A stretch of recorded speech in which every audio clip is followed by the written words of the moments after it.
कीर्तनामध्ये साथ दिली का मलाही सांगायला बरं होईल. वाजलेत किती आता? 10. अजून कीर्तनात घुसायचं आहे. तुमच्या हिशेबानं 5 चरणाचा अभंग आहे की नाही? आता आवड असेल तर तुम्ही सगळा अभंग सोडला तर म्हणा की चालतंय का? आणि सांगतो जर 11ला सोडायचं असेल तरी पण सांगा, मी तेवढं शॉर्टकट मारून तुम्हाला सांगण्याचा प्रयत्न करतो. प्रेमाविन भजन नाखाविन मोती आणि अर्थाविन आहे की नाही? खरं सांगा, प्रेम असेल तर भजन करावं आहे की नाही बाबा? नाक असेल तर नट घालावी आहे की नाही? आणि अर्थ कळला तर भजन म्हणा. उगरी कामे बामणे गडबड काही काम अनेक नोहे माझ्या मना हो का? 4092 अभंग पाठ करण्यापेक्षा एकच अभंग पाठ करा, त्याचा अर्थ कळला तर त्याचं सार्थक आहे की नाही? म्हणून आज तुम्हाला जसं टीव्ही मध्ये जशी मालिका बघतात तसं आज तुम्हाला चित्र पाहायला मिळेल बाबा आहे की नाही? आवडीचा विषय चालला आपला का? आवडीचे 3 भाग पडतात. एक सर्वसामान्य जीवाची आवड आहे, दुसरी आवड आहे देवाची आवड आहे, आणि तिसरी आवड आहे साधू संतांची आवड आहे. आवड प्रत्येकाची वेगळी आहे की नाही? देवाची आवड वेगळी आहे, साधू संतांची आवड वेगळी आहे, आणि तुमची आमची सर्वसामान्य जीवाची आवड ही वेगळी आहे. मग महाराज आमच्या अगोदर सांगा कुणाची? बसलेली मंडळी, उभा राहिलेली मंडळी, त्यांचं मत असते की आमची स्वतःची आवड सांगा हे की नाही?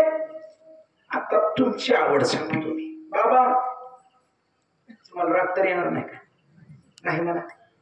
काय तुमचा माझा बांधाला बांध नाही, उभं होय म्हणायचं. आणि तुमचं नाव घेतो म्हणजे ह्या सगळ्याच तेच आहे, म्हणून तुम्हाला आपलं धरलं. मी बी गरीब माणूस घेत असतो हे की नाही बाबा? तुमचं लग्न झालं, मी संसाराची आवड सांगावी. कोणाची? तुमची आमची. तुमचं लग्न झालं हे की नाही? लग्न झाल्यावर तुमचं सगळ्यात जास्त प्रेम कुणावर होतं? बापवाज्या. कुणावर होतं? आम्हाला सांगायचं.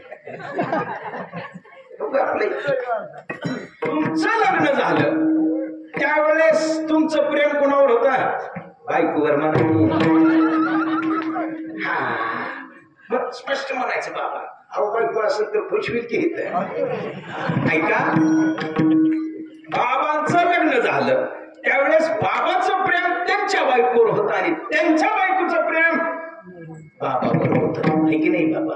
परंतु हे संसारातलं जे प्रेम आहे हे पुढं सरकत जातं. मागच्याचा विचार करत का?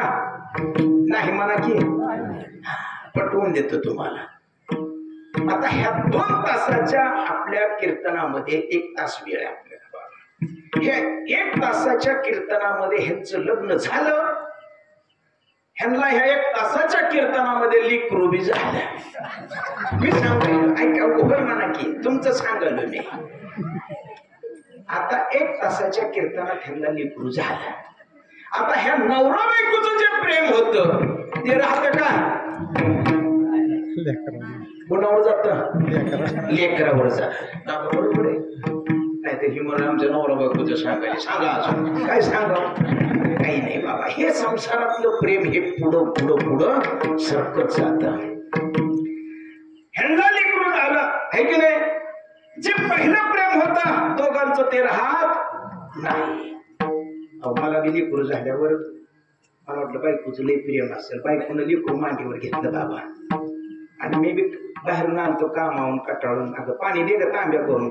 मातीत गेलं काय डोळं म्हणले, लेकरू मांडीवर आहे. म्हणजे हे प्रेम राहतं का? राहत नाही.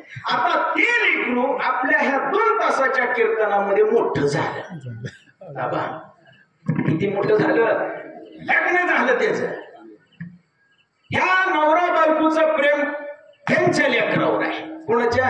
ह्यांच्या. हाय का लेकराचं नाव माहित आहे का? काय सांगा की? तुमच्या मुलाचं नाव? लग्न झाले ना? असू द्या. ऐका, आता अमोलचं लग्न झालं, आता त्या अमोलचं आई वडिलांवर लग्न होसवर प्रेम होत, लग्न झालं की त्याचं प्रेम त्याच्या बायकोवर गेलं. हे संसार